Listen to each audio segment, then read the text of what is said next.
So this is continuing with the issues of the Great Depression that the United States faced, and it's going to introduce Franklin Delano Roosevelt, or FDR, as he was better often known, and how he becomes president. And when he becomes president, when he wins the election of 1932, the issues of the Great Depression are thrust into his lap. He inherits this from Herbert Hoover, and he's going to have a very different way of attempting to solve this problem that Americans are facing because the biggest problem is that there's just no jobs. There are no jobs for Americans. They aren't making money. They can't pay their rent. They can't buy food. They're really struggling. It all goes back to that stock market crash. And as I mentioned in the last lecture, even if you didn't know anything about stocks, it had nothing to do with it, the ripple effect of the stock market crash, it's such a huge crash that it affects everybody, regardless of your connection to the market, even if you didn't own stocks or anything. But a lot of Americans are suffering because of this, because of the crash of 1929. And it's going to last quite some time. That's why it's known as the Great Depression, because not only is it bad, is it very severe and has detrimental effects on Americans, but it's quite long lasting. So let's quick recap. Herbert Hoover had been president. He was in office during the stock market crash, and he became extremely unpopular because he was seen as not doing enough. Nobody's blaming Hoover for the depression. Some people might. They're not blaming him for the stock market crash, but they're blaming him for how badly the stock market crash is affecting average Americans. Um, he was in favor of a hands-off government and allowing charity and private organizations to deal with the issues of Americans faced, like food shortages and housing crisis. And a lot of anti-Hoover sentiment flourished during this era. He signs like this: "In Hoover we trusted, now we're busted." The Hoovervilles, the Hoover blanket for a newspaper, a lot of that. And he's also very unpopular too because of his decision to do this to kind of stay hands off, but also his decision, things like the Smoot-Hawley tariff that really hurt the economy. And he's also unpopular because he just simply does not create a very likable public image. He's very stiff, he's very formal, he's not a very good orator, not a very good speaker. He doesn't really do much to win over the favor of the American people. So not only do they blame him for the suffering that they cause, but they also just simply don't like him as a person. And in the run-up to the election of 1932, Herbert Hoover is running for re-election, and he's challenged by Franklin D. Roosevelt, who is from New York. He's from a very elite family there. But FDR projects confidence, optimism, relatability. He uses a lot of new mediums to get in touch with Americans and say, "Hey, I hear you. I know there's a lot of issues." He's big on the radio. He gives speeches. He appears all over the place. He also suffered from polio. So FDR has trouble walking. He has to rely on crutches, but he hides that very well. He does a lot of driving around in cars and waving at people, and he's often propped up behind podiums, so nobody ever really knows that this candidate for president has a physical disability. But Hoover is quite unpopular, and Franklin D. Roosevelt is just everything Hoover isn't. He just projects this optimism and like, "Hey, let's try something. We're going to do something about this. Let's not be so dour." So in the election of 1932, when it's Hoover versus Roosevelt, Roosevelt wins by a very clear landslide victory. He's extremely popular. His message of change and just anybody who's not Hoover is everything Americans want to hear. So he wins quite handily, almost every single state. Gets New York easily. He's a New Yorker. Only a couple holdout states still kind of go for the incumbent Herbert Hoover, but Hoover gets walloped pretty badly in the election of 1932. So Americans are hungry for change, and Franklin D. Roosevelt, good old FDR, he is promising to bring it. He's very popular for all of these reasons, just his optimism and his approachability, his connection with the American people, talking to them over the radio. But he's also very popular because one of the things that he promises to do very quickly is to repeal prohibition, and that's exactly what he does. Roosevelt pushes through the 21st Amendment, which is passed on December 5th, 1933, which repeals the 18th Amendment. And if you remember, the 18th Amendment was the one that legalized prohibition. It made prohibition a law which criminalized alcohol production and sale. So basically they just get rid of the 21st Amendment is necessary to get rid of the 18th Amendment. So they get rid of prohibition. Prohibition is gone. You can drink and make alcohol again and drink and be merry. And a big reason why Roosevelt did this is not just because he thinks people need a drink during the Great Depression, but because he's convinced that hopefully decriminalizing alcohol production and consumption will create jobs. He's thinking breweries, distilleries, they can open again and operate legally instead of letting all this money go to crime families and bootleggers. Let's have honest people work in honest business and make an honest dollar in a brewery. Um, and they're also really hoping that, bars can open again. People can make money operating a bar or a tavern or restaurants. So they're hoping that this will be good for the economy too. And the Democrat Party that FDR is a part of are also hopeful that if alcohol is legal, then hey, government can tax it now because you can't tax something that isn't supposed to exist. And how are you going to enforce that?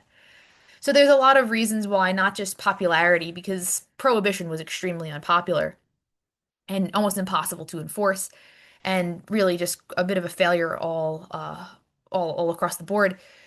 Uh, it's also just it's a hope that this is gonna help the economy somewhat. Maybe we'll make some more jobs. Maybe there'll be a couple more distilleries that'll open and that'll make some business and get things going again. But this isn't like FDR's master plan for ending the Great Depression. He's like, we'll bring back beer and everybody will be drinking and brewing it and that'll solve the whole economic crisis. He actually has a broader plan for what to do about the Depression. And this is FDR's where it comes in where his big plan is a New Deal. A New Deal between the American public and the government, a sort of a new relationship, a new deal for the Americans. And this is a political philosophy known as New Deal liberalism. Liberalism had used to be, in the classic sense, liberalism used to mean a hands-off government. But in this time, it's slowly morphed into liberalism means the government does more. It has more of an effect in your life. It's more operational.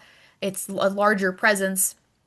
The government owns more, controls more, and FDR had really wanted to repackage this, and his New Deal with the government, his New Deal version of liberalism, was where the federal government protected Americans as a right of citizenship simply because they were Americans, that they had a right to a government that looked out for them. It wasn't so hands off that they would suffer like they were under Hoover during the Depression. So this is the New Deal, a new deal for the American people, a new deal between them and their government, a new agreement between them, where it wasn't socialism.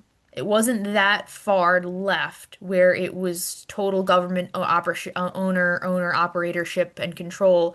And it wasn't fascism either, where it was sort of the military taking control and doing anything. It was simply just more help provided by the federal government, making it a little bit bigger simply because it became obvious that at this time anyway, Americans needed the assistance. They needed some government help, more than they'd been getting. It was a new deal between them and the government that the government would help the citizens more. And this is, as I mentioned, it's kind of the beginning of the modern definition of liberalism, where you have a government that is more involved in the economy. It does stuff like interest rates and taxes and social programs and all sorts of other stuff. But it's more heavily involved in people's day-to-day lives. It's not just there to print money and make war like it used to be. So we have this is FDR's solution is a new deal with the government, a new deal where Americans will see a much more heavily involved federal government in their daily lives in order to help combat the social crises that the Great Depression has wrought. One of the first issue FDR confronts when he takes office in 1933, he doesn't take office till 33, even though he's elected in 32, is the banking crisis. Because what had happened was, as I think I was kind of alluding to earlier, there was a lot of trouble with banks because if you put your money in a bank and the bank loans a lot of money out and you go to get your savings, you could be too late. It just won't be there because the bank has money, it keeps it in circulation. That's how banks are businesses. That's how they operate, is they work with the money they have. So the problem that FDR saw was exactly that, that account holders with perfectly legitimate claims to their savings couldn't access any of their funds because the banks just didn't have any more money to hand out.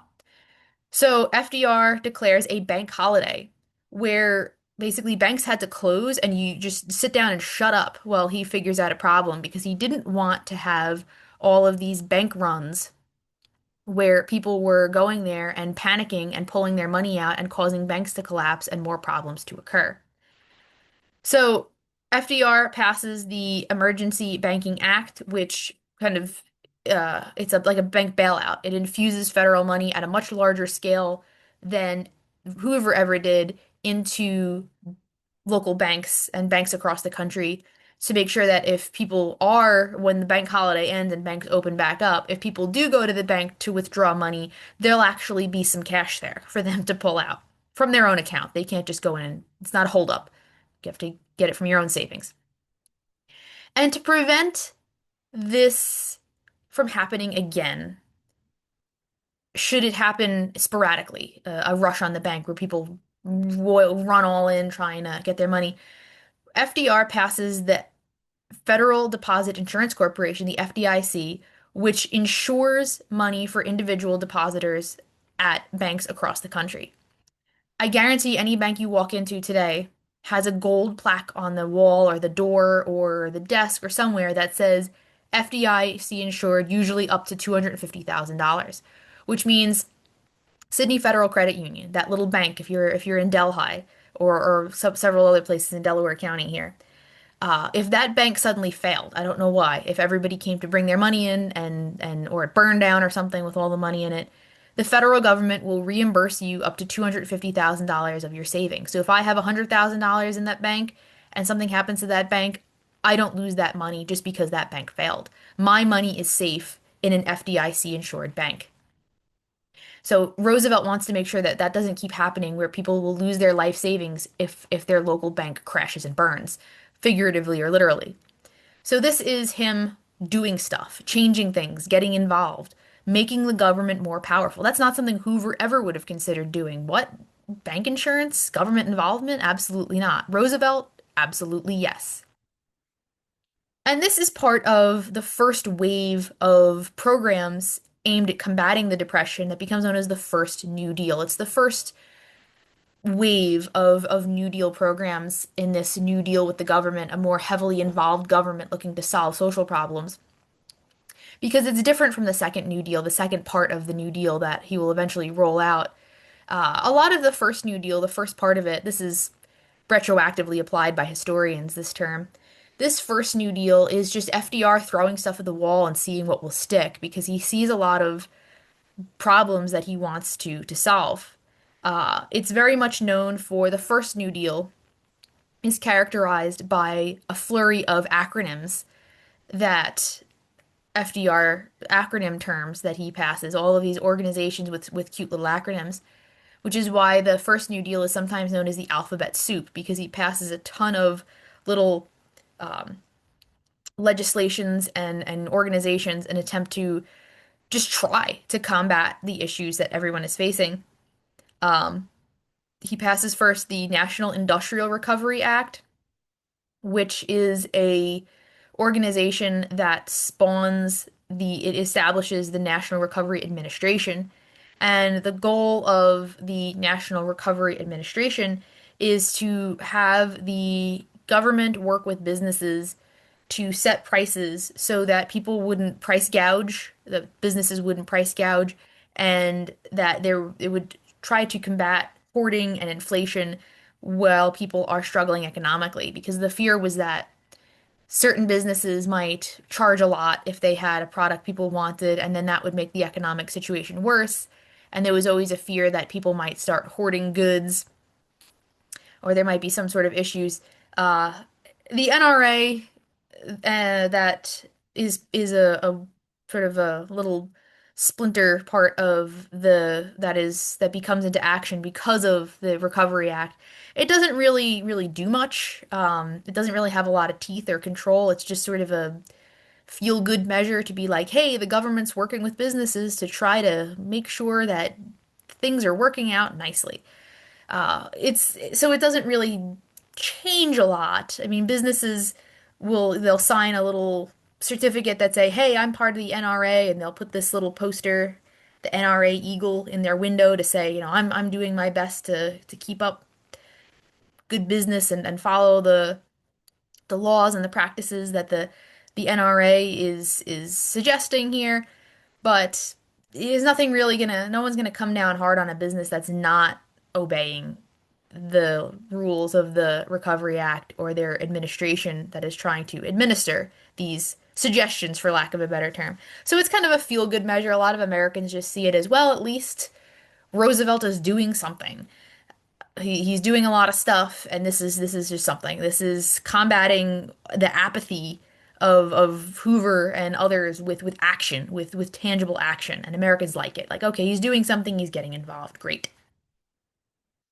The next acronym program of the alphabet soup, all of the letters floating around that Roosevelt creates, is the Civilian Conservation Corps, or the CCC. And this is created by Roosevelt in March 1933 to deal with the ongoing crisis of lack of employment. So, what the CCC does is it provides work to unemployed men by giving them jobs, improving national parks, and making them more accessible.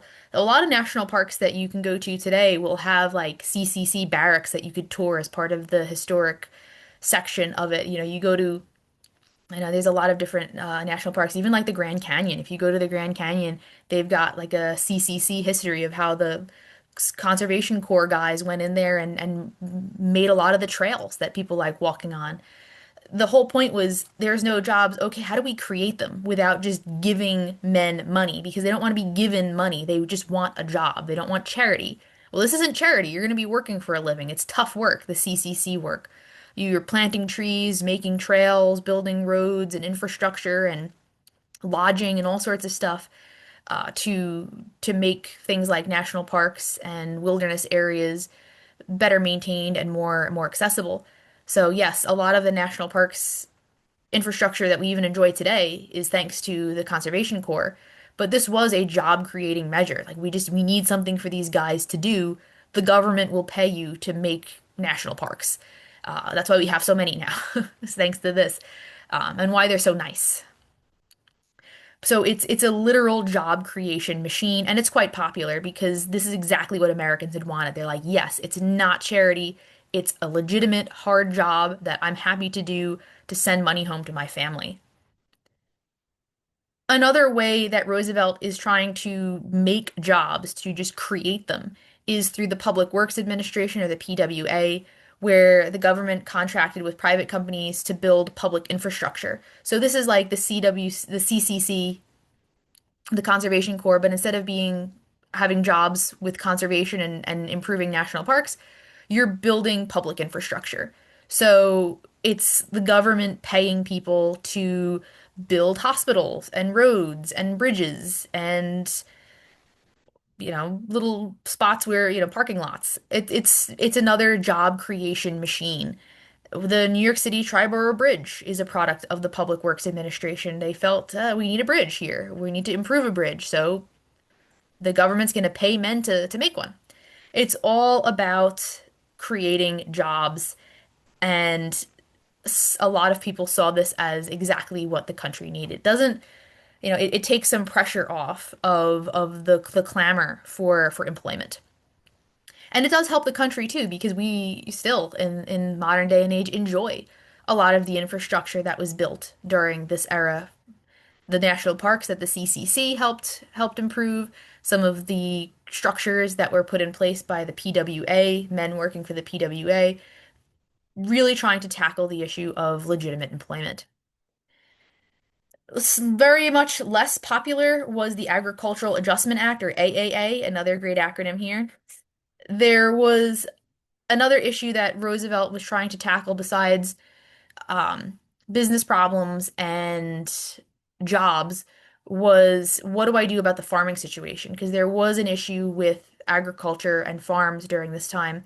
Remember, I alluded to the Dust Bowl.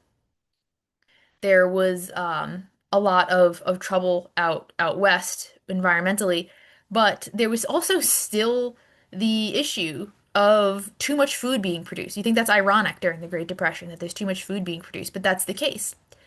And Roosevelt thought that, okay, if there's so much food being produced, people just can't afford it. That was why it was so much struggle. It's like, yeah, it's not a lack of food, it's a lack of money to buy the food. So Roosevelt hoped that if there was less food being produced, then the price of food would go up and farmers would get more and that would help them out. So you can see where this is already kind of problematic. So Roosevelt's administration places quotas on the production of farm goods to try to encourage them to produce a lot less and get rid of the excess so that it stabilized prices. And to do that, they get pretty vicious about it. The Agricultural Adjustment Act forces a lot of farmers to plow under and destroy their crops, to slaughter a lot of their livestock, and do anything they can to raise prices even like this picture here, dumping excess milk.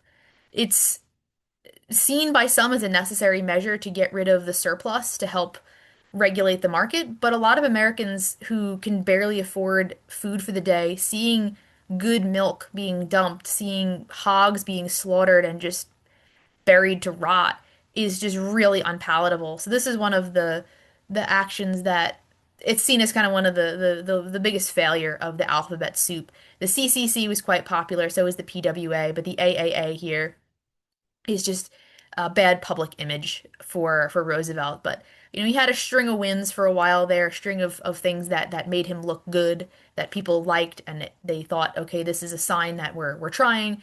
But this was just really a very bad image. So the first New Deal, all of those acronym legislation things end up getting cut off after a little while because the first New Deal is ended in 1935 when the Republican Supreme Court declares many of those New Deal programs unconstitutional. The reason that they declared it unconstitutional was because a lot of people, not just the heavily Republican Supreme Court, a lot of people felt that it was a overreach of government power, that this was too much power for the federal government, that they shouldn't be doing things like telling farmers to plow under their crops and kill their hogs. It's stuff that is not explicitly outlined in the Constitution, therefore the government shouldn't be giving itself the power to do it. You know, adjusting agricultural prices and creating jobs is not outlined as something that the government has the power to do in the Constitution. Therefore, if it's not explicitly mentioned there, the government shouldn't be doing it. So it's a very strict, close interpretation of the Constitution. And a lot of, at this time, it's a lot of Republicans that feel that a big federal government that does a lot, spends a lot, gets involved in people's daily lives is not a good thing. They don't really want that to happen. So they're hoping to kind of curtail the power that FDR seems to be giving the federal government by creating all of these federally funded programs. And there's plenty of people too who are upset about how much money this is costing because, yeah, it's creating jobs, but who's paying the wages? You don't just pull jobs off of a tree and they come with a salary. It's the federal government, it's taxpayer money that is salarying the CCC men or the PWA men. You're not just also inventing money out of this too. When you create government jobs, someone and it's the government paying for it. Who's paying the government to pay them? It's taxpayers. So people felt that that was sort of um, the largesse of the government. They were getting too big and making it so that it was quite a costly venture. But FDR is, if anything, he is an eternal optimist. He's not very easy to keep down, and he was quite popular publicly for things like just his good nature and his relatability, very charismatic, super optimistic about everything, despite everything going on around him. A lot of foreign troubles happening in the 1930s. Europe is rumbling towards a Second World War. The depression is still very heavy. There's still a lot of unemployment, but FDR is never really without a smile on his face. So people like someone who is a beacon of hope. And those things were the things that he was trying, and the fact that he was just simply trying made him quite popular. And in 1935, during the midterm elections, the Democrats end up sweeping a lot of positions because FDR, he's a Democrat. People want to vote Democrat to be like FDR to kind of allow him to keep doing what he's doing. And because he has a lot more Democrats in elected positions for starting in 1935, he is able to try again with what's known as the Second New Deal, which is going to be slightly different than the first New Deal in what it does and why it does it. That first New Deal, things like the CCC and the AAA, those were all like emergency stopgap measures. Like, oh my goodness, we need to create jobs, we need to stabilize the food supply, we need to just kind of stop the hemorrhaging of the economy. Whereas in the second New Deal, FDR feels that things have kind of calmed down enough that he could start looking to implement long-term solutions to these potential problems. Like, how do we stop this from happening again? How do we prevent a second Great Depression from happening? And one of the things that FDR passes is the Social Security Act of 1935, which is an insurance program that provides workers with who are over 65, if you hit a certain age, you start getting an income that comes from is based on your wages. It's money that's taken out of your pay and put aside for your golden years. And the idea was that a big problem Americans had faced was that when you hit a certain age you couldn't work anymore, what do you do? You had to rely on your savings to carry you through your non-working years till your death, or you had to rely on your family to support you, or charity, public charity. There was nothing else. If you couldn't do that, you were really at the mercy of whoever you were around.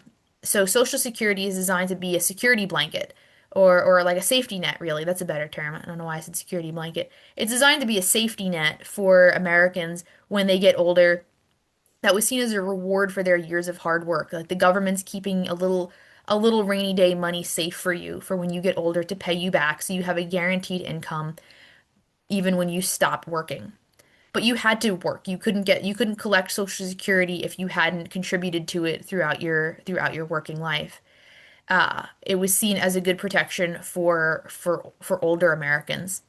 And the Social Security Act also puts in place more widespread unemployment insurance that is seen as it's billed less as charity and more as just something to get people through hard times to their next job. So Roosevelt has a better way of packaging things that makes it more appealing to the American people. But this is where Social Security comes from. It's a Great Depression thing to try to give Americans a little bit of a safety measure should they be faced with lack of employment and for what the answer of what to do when you start to get too old to work.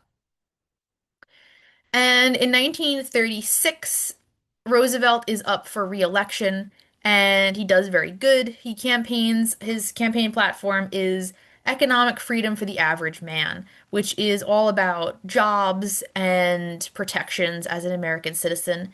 He does really well. He wins more than 60% of the popular vote. He beats his opponent, Republican Governor Al Landon of Kansas. Look at this map. Look at this. That's a landslide. Look at Kansas. Even Kansas voted for FDR. Poor Alf Landon. Boy, he can't even win his own home state. But it shows that people still liked what Roosevelt was trying to do, that he was seen as the best option to sort of let him keep trying to figure things out. People supported his efforts. And he was quite good at appealing to a wide range of Americans to organize labor, farmers, urban workers, because his New Deals offered a lot of benefits for almost everybody. Any working American would benefit from Social Security. Farmers would benefit from, he was hoping farmers would benefit from the AAA. Working men are benefiting from the CCC, the PWA, and people wanted to see him keep trying with some of what he was doing, that it felt like the country was on the right path. But Roosevelt makes a few missteps in his career. He's not totally the golden boy, especially during this era. There is a lot of anti-Roosevelt sentiment. People call him a dictator, a tyrant, because he's growing the size of the federal government, a spendthrift, giving taxpayer money to people. One of the things that he uh, he does, he really missteps, is the court packing incident in 1937. What happens is Roosevelt is pretty afraid that something like what happened a few years ago will happen again, where the Supreme Court declared his public programs as unconstitutional. He doesn't want that to occur once more. So what Roosevelt does is he tries to pass a reform bill that allows the president to appoint a lot more Supreme Court justices. And it's seen as because he just wanted to have more protection and support in the Supreme Court for his New Deal programs. So his opponents call this court packing, where it's like, okay, if Roosevelt is afraid of competition or of detractors and those who will challenge him, he's simply going to make sure that the Supreme Court is full of his own supporters, and then he won't have to worry about anything. So it's a really miscalculated step there because cartoons like this emerge where it's like obviously Roosevelt has his fingers in this, where if he wants to make all the justices his own cronies, of course they're all gonna approve of what he does. And it's just seen as an abuse of the American political system, where Roosevelt sees it as keeping everyone's best interest in mind. He doesn't want to be prevented from helping people, but he goes about it pretty much the exact wrong way, so afraid of being called unconstitutional that he does something that many people feel was unconstitutional. So his attempt to sort of pack the court is amongst one of the lower points of his career, and his approval ratings do kind of dip for this because even his supporters realize that it's just not a good image to try to monkey around with some of the solid judicial institutions in the United States. There's a whole reason the whole checks and balances thing was put in place is to have a check and a balance between on the president's power. So the court packing issue just it tarnishes his reputation a bit, but but he will recover. He goes down in history as being a very popular president. So, but even those are not without their missteps here. And it's true that the it's true that he had his missteps. It's also true that the New Deal itself wasn't as ironclad and perfect to help Americans as it first appeared. There were many limits as well. A lot of women were unprotected by Social Security because if you were a woman who never worked a job that actually had like a paycheck, maybe you worked here and there as a domestic maid, or if you were just a stay-at-home mom who worked in the house, you didn't have a paycheck, you didn't have anything, you didn't pay taxes on wages, so when it comes time to retire, you don't get Social Security benefits. And and this was the era where a lot of women were only working inside the home. They were housewives or domestic maids who, got paid kind of off the books, so they aren't paying taxes on it. And if you don't pay taxes, you don't pay income tax, you don't get Social Security. So a lot of women are not eligible for Social Security benefits. And also the way that a lot of these New Deal programs worked, like the CCC, was that it was local authorities that decided who got those Conservation Corps jobs or those PWA jobs. And in the Deep South, the local officials made sure that those Conservation Corps jobs and PWA jobs went to white men.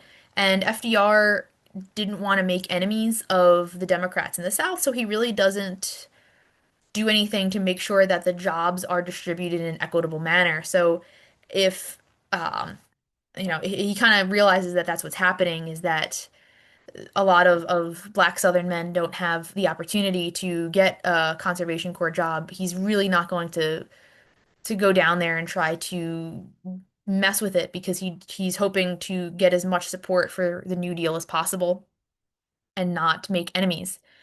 A lot of the New Deal policies often had little protection for migrant workers either. A lot of people were deported during this era because they were seen as just simply not enough jobs on offer for American citizens, let alone migrant workers who often relied on coming to the United States at harvest times to help pick fruit and harvest vegetables before returning home. So a lot of times, uh, that was migrant work was heavily curtailed, and they were not eligible for things like Social Security or any of the other New Deal benefits either, kind of restricting it mostly to Americans because there was just the pool of available jobs was so small. And of course, the final question here to end up with is, okay, there's a lot of stuff that Roosevelt did. Um, he passed a lot of acts, a lot of alphabet soup acronym legislations there, tried to make jobs, tried to provide unemployment insurance, tried his best to end the Great Depression and help Americans who were suffering from this downturn here. And the goal of the New Deal was to try to end and mitigate the issues of the Great Depression, but does it end it? Absolutely not. It's a sterling effort on his part, but it's completely unsuccessful. Well, not completely unsuccessful, it's majorly unsuccessful. If you look at the US unemployment rate, here it is in 1929. It was pretty low before the stock market crash. The stock market crash happens, and as it becomes apparent that the country um, is not going to recover anytime soon, the unemployment rate skyrockets up to that 25% that I talked about, where at its height in 1933. Um, it does go down during Roosevelt's tenure in office. You could see it does decrease the unemployment rate. Ending prohibition, making jobs, encouraging job creation. It does help a lot, but it doesn't bring the unemployment level back down to pre-depression levels. That's what's considered ending the Great Depression is what will bring the unemployment rate back down to moderate levels, what will bring it down back down to pre-depression to before how it was before the depression. The only way the depression will be considered over is when the unemployment rate is back under 5 to 6%. That is considered an end of a depression. It's still over, you've got like almost 20% of the population still unemployed by 1938. So clearly, despite all of these efforts, there is still a rash of unemployment. It's still a huge problem. The New Deal it does a great job of stopping the hemorrhaging. The unemployment rate doesn't keep going up and up and up. It does decrease it, but it doesn't end the depression. The only thing that ends the Great Depression, that finally kickstarts the American economy again, if you look, what keeps going down, what is happening in 1940 and 1941, that is the Second World War and the massive amount of production that the United States is going to start engaging in order to meet the war demand in Europe and later in the United States when they themselves as a country get involved. So the only time the country gets back under 5% is during the Second World War. So the New Deal, no, it was not enough to end the Great Depression. It does do a lot to help. It helps a lot of the it helps with jobs somewhat. It helps with some of the social situations with unemployment and housing and the banking crisis, but it does not end the depression. It's simply FDR's best attempts to do so.